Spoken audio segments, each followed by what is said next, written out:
Continuiamo la nostra diretta e le interviste ai protagonisti di questa Sulla rotta del corallo. Allora, lo skipper Riccardo Serio.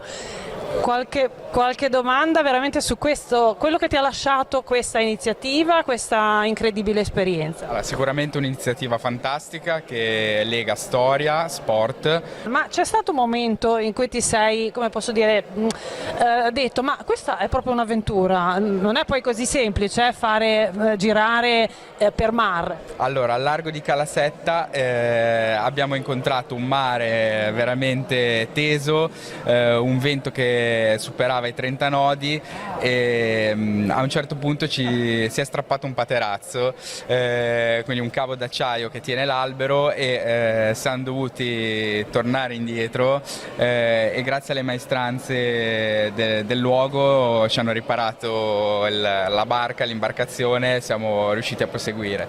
Quindi tanta collaborazione in mare e ci troviamo sicuramente alla prossima edizione. Grazie Riccardo. Grazie mille a voi. Allora, credo che sia una cosa che accomuna un po' tutti gli visti, cioè il viaggio nella scoperta, il conoscere nuovi luoghi, nuove persone, è un sentimento che in tutti i visti c'è. In più il mare è un mezzo di trasporto e comunicazione che noi fortunatamente abbiamo, perché altri posti hanno la terra oppure gli aerei, noi abbiamo il mare. Quindi vivere questa avventura attraverso il mare è fantastico. Quindi questo mi ha spinto. Poi in più anche Enrico che quando mi ha raccontato questa storia fantastica mi ha reso partecipe di una storia grandiosa che nessuno conosce. E quindi quale modo migliore per ricordare una cosa del genere?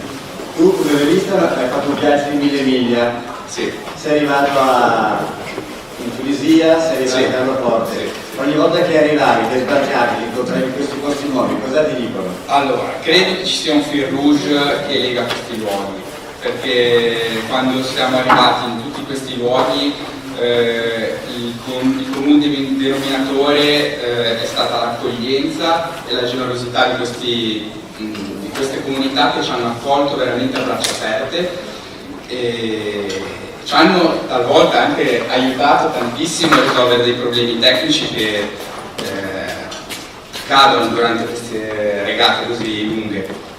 Quindi niente, la generosità delle persone, questa è una cosa che mi ha sorpreso molto. Queste comunità sono state veramente generose nei confronti degli equipaggi. Bene, ma questa è stata un'avventura, la ripercorrerai. Enrico, quando siamo pronti, che dicevi di lanciare il prossimo viaggio, sei a bordo? Allora, io me lo auguro assolutamente, anche perché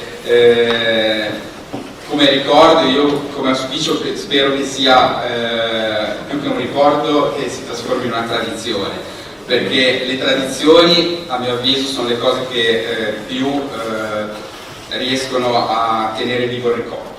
Quindi se si riuscisse a trasformare questa iniziativa in una ricorrenza, in una tradizione, sicuramente potremmo tenere vivo il ricordo di questo viaggio. Bene, grazie. Grazie a tutti. Grazie.